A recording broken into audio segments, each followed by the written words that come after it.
Boa noite, irmãos. Graça e paz em nome de Jesus. Essa é a parte fácil. A parte difícil foi cantar aqui junto com esse coro, viu? Muito difícil. Seja muito bem-vindo você que está nos visitando aqui na IPE pela primeira vez. Que Deus possa te abençoar. Você que está nos visitando pela segunda vez ou outras vezes já, talvez com sua família. Seja muito bem-vindo. Alegra o nosso coração ter você aqui. Queridos, eu quero convidar você a abrir sua Bíblia comigo no Evangelho de Lucas, capítulo 1. Nós temos aqui nesse Evangelho o registro de cânticos que dizem respeito ao nascimento glorioso de Jesus. O cântico de Maria, no capítulo 1. O cântico de Zacarias, também aqui no capítulo 1. Depois o cântico de Simeão. E são canções de louvor por um motivo glorioso. Um motivo que alegra os povos e que trouxe alegria a todos nós, o nascimento do Senhor Jesus. Eu tenho convicção de que se nós reuníssemos um grupo de historiadores ou pesquisadores da cultura, da história humana, e reunindo esse grupo, fizéssemos a eles uma pergunta: qual é o evento mais importante da história? Eu tenho a convicção que haveria um debate entre esses pesquisadores e historiadores. Talvez algum deles dissessem que o evento mais importante da história fosse alguma guerra marcante, talvez no passado, talvez há milênios. Talvez algum deles dissesse-nos que o evento mais importante da história fosse uma grande descoberta, como por exemplo a luz elétrica, ou mais recente, descoberta sobre computador, sobre internet. Talvez alguém arriscasse dizer que a descoberta ou o evento mais importante da história fosse o surgimento de uma nova filosofia, um grande pensador. Mas no meio de todas essas discussões, a palavra de Deus, ela nos ensina que o evento mais importante, mais marcante, mais decisivo da história humana foi o nascimento de Jesus. Para nós celebrar o nascimento de Jesus é algo que nós fazemos nessa época do ano, de modo mais enfático, talvez, especial, decorativo, mas é algo que nós celebramos domingo após domingo. Celebramos que o Senhor Jesus se fez carne, Ele habitou entre nós, e Ele é a vida dos homens. E nessa passagem que nós temos diante de nós, capítulo 1, versículo 67, eu chamo sua atenção, nós temos aqui o cântico de Zacarias, sacerdote casado com Isabel, que estava grávida de uma criança cujo nome seria João, aquele que iria à frente do Salvador. Zacarias, quando recebeu a notícia do anjo de que sua esposa ficaria grávida, em seu coração ele duvidou, e o Senhor o fez mudo.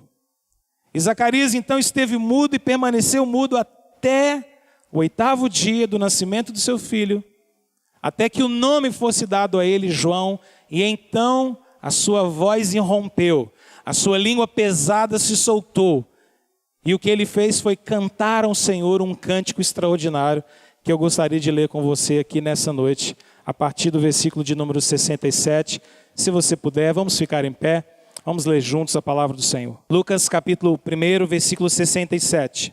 Zacarias, seu pai, cheio do Espírito Santo, profetizou dizendo: bendito seja o Senhor, Deus de Israel, porque visitou e redimiu o seu povo e nos suscitou plena e poderosa salvação na casa de Davi, o seu servo, como prometera desde a antiguidade por boca dos seus santos profetas, para nos libertar dos nossos inimigos e da mão de todos os que nos odeiam, para usar de misericórdia com os nossos pais e lembrar-se da sua santa aliança e do juramento que fez a Abraão, nosso pai, de conceder-nos que, livres da mão de inimigos, o adorássemos sem temor, em santidade e justiça, perante ele, todos os dias.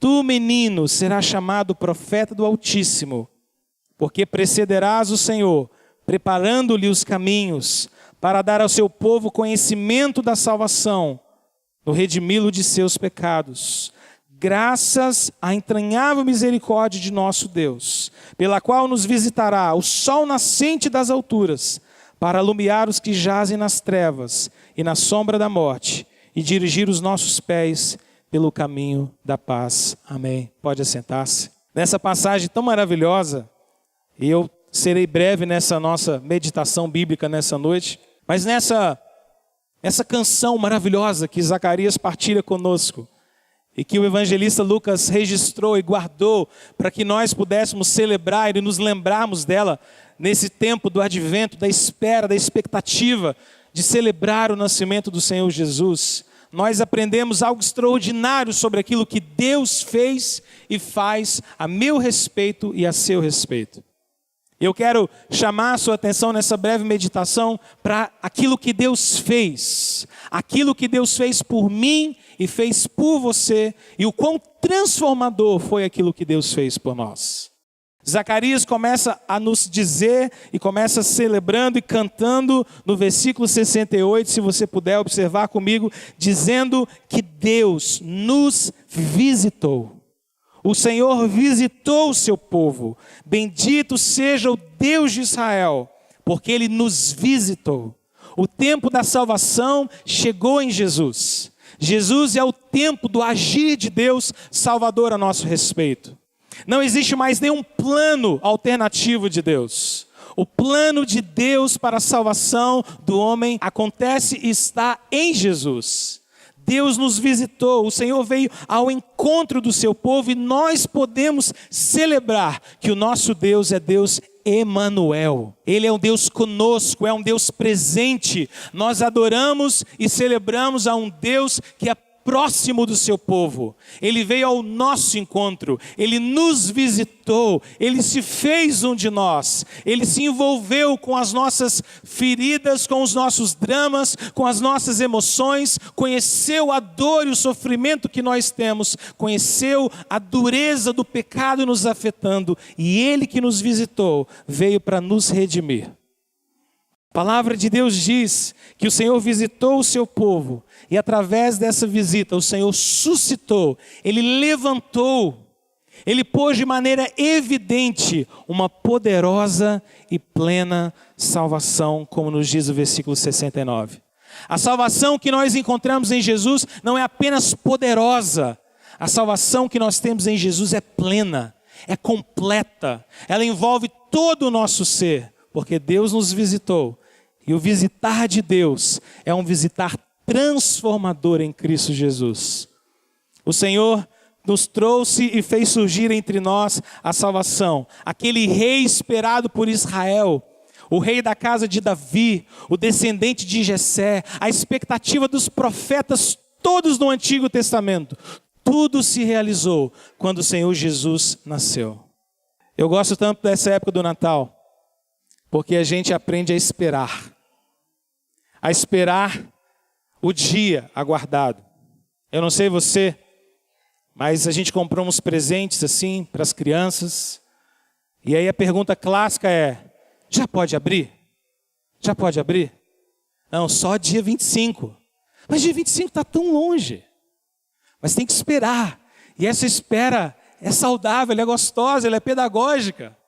É para nos lembrar que nós esperamos 25 dias por um presentinho, mas os povos, as nações, os homens esperaram por séculos e séculos, através de profecias, de palavras que falavam sobre o Emanuel, sobre o filho de Davi, sobre o rebento de Jessé, sobre a cura das nações, sobre aquele que viria para salvar Israel, sobre aquele que viria para salvar os gentios.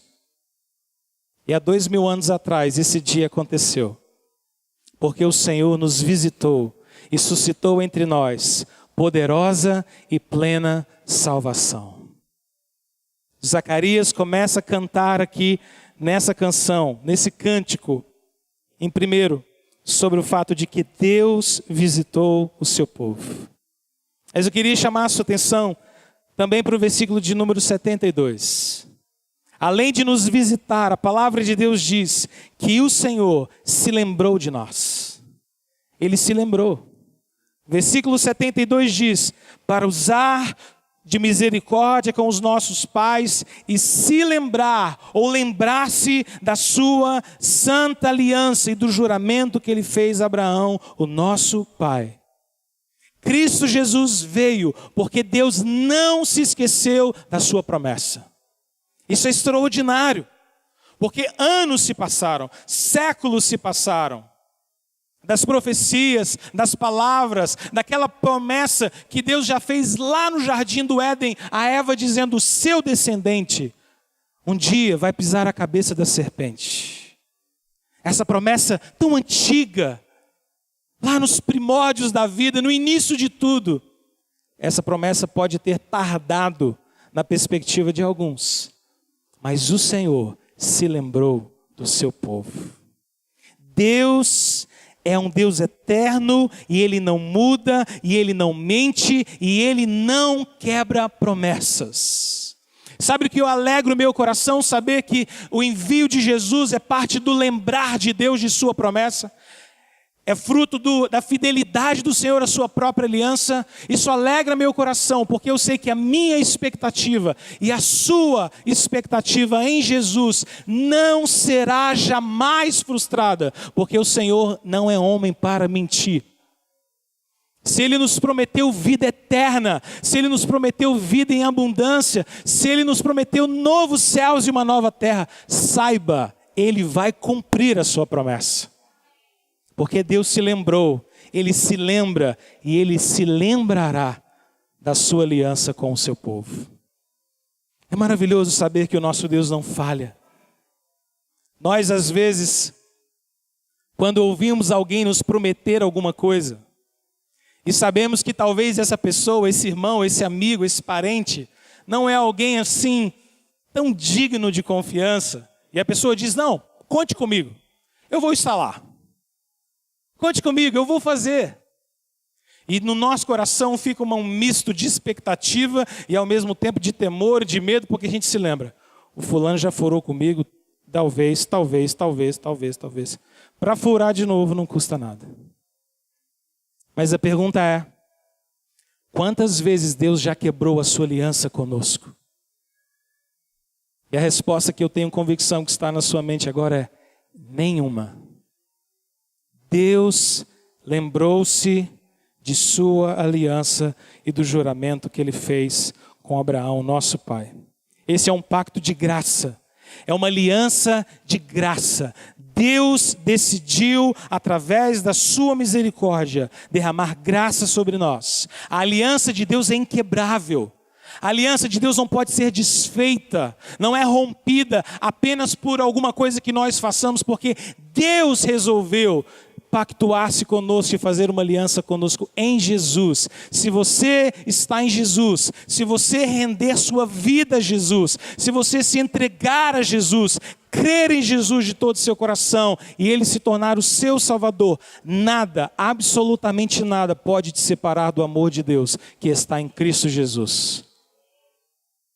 Porque Ele se lembra da aliança que Ele tem para conosco. Mas Zacarias nos canta uma terceira verdade a respeito daquilo que Deus fez a nosso respeito. Versículo de número 74, se você olhar comigo, por favor, ele diz: de conceder-nos que, livres da mão de inimigos, o adorássemos sem temor, em santidade e em justiça, perante Ele, todos os nossos dias. O Senhor nos visitou, o Senhor se lembrou da sua aliança e o Senhor nos libertou. Estar em Jesus, crer em Jesus, é ser livre. Livre do poder do pecado. Livre das nossas próprias fraquezas e inclinações. Livres da dureza do nosso coração. Livres da nossa desobediência, da nossa rebeldia. Livres de uma vida sem sentido, de uma vida sem propósito, de uma vida sem direção. Estar em Jesus é ser livre, completamente livre. A palavra de Deus diz que se o Filho nos libertar, aí sim, verdadeiramente, nós vamos ser livres. Quando Jesus entra na nossa história, quando Jesus entra na nossa vida, quando Jesus transforma o nosso coração e se torna o dono de quem nós somos, então nós somos livres. Ser escravo de Cristo, abandonando o mundo e deixando o mundo atrás de nós, não é ser prisioneiro, mas é ser livre verdadeiramente. Ser servo de Cristo é infinitamente melhor e incomparável do que ser servo do mundo. Porque em Cristo há liberdade. O versículo 74 e 75 diz que nós somos livres das mãos dos nossos inimigos, do mundo, da carne, do diabo. E então nós podemos adorar a Deus sem temor. Em Cristo Jesus não há mais medo no nosso coração. Se você está em Cristo, as acusações de Satanás, as acusações do mundo, as inclinações da sua carne não são suficientes para gerar temor no seu coração e te fazer longe de Cristo. Confie, espere, porque Jesus é o seu Salvador e o seu Senhor. Ele nos liberta para que adoremos a Deus em liberdade, sem temor no nosso coração. Para vivermos, versículo 75, em santidade e justiça. Para vivermos uma vida de pureza, para deixarmos o pecado atrás de nós e andarmos em novidade de vida, sempre renovados, sempre transformados. Versículo 75 diz que nós vamos adorá-lo sem temor e em santidade e justiça, sempre perante Ele, todos os nossos dias. Não é maravilhoso isso? Irmãos, naquele jardim do Éden, quando o Senhor iniciou a nossa história, a maior tragédia que aconteceu com Adão e Eva não foi ter perdido a suíte presidencial que tinha lá naquele jardim. Não foi perder aquele jardim maravilhoso e aquelas talvez centenas de milhares de árvores frutíferas. Não foi perder uma comunhão um com o outro, ou simplesmente a vida se tornar um pouco mais dolorosa. A maior perda que se deu naquele jardim foi ter perdido a comunhão com Deus. Porque estar próximo de Deus é a vida eterna. Ter intimidade com Deus é o grande propósito para o qual nós somos criados. Estar distante de Deus é estar perdido, naufragando em nossos próprios medos, temores, pecados e erros. E a palavra diz que nós somos livres em Jesus, porque o Senhor nos libertou. Mas Zacarias nos dá uma outra verdade. Versículo 77. Ele diz então que Deus nos visitou, que Deus se lembrou da sua aliança, que Ele nos libertou. Mas no versículo 77, Ele nos diz, Ele canta no seu cântico de louvor a Deus, que o Senhor nos redimiu dos nossos pecados. Se você olhar o versículo 77, ele diz, para dar ao seu povo conhecimento da salvação, no redimi-lo dos seus pecados. Não existe realidade mais forte, não existe realidade mais clara do que a realidade do pecado na nossa vida. É interessante que se você conversar com o mais ateu de todos os ateus, ele inevitavelmente vai ter que admitir que existe algum problema com o mundo. Porque as coisas não vão tão bem assim, não é? Temos problemas, guerras, angústias, dores, enfrentamentos, violência, roubo, corrupção, dureza de coração. Por mais que eu não queira acreditar em absolutamente mais nada a respeito da verdade revelada na Bíblia, eu preciso admitir que existe um problema com o mundo. A palavra de Deus chama esse problema de pecado. E a mesma palavra de Deus diz que o Senhor Deus nos visitou através de Jesus para nos redimir do maior de todos os nossos problemas. Ele veio nos redimir dos nossos pecados. Você tem ideia? Você consegue abraçar essa convicção de que o Senhor Jesus se fez homem, nasceu entre nós, cresceu, obedeceu ao Pai, morreu em nosso lugar na cruz, ressuscitou ao terceiro dia, assentou-se na glória e Ele nos deu plena redenção dos nossos pecados.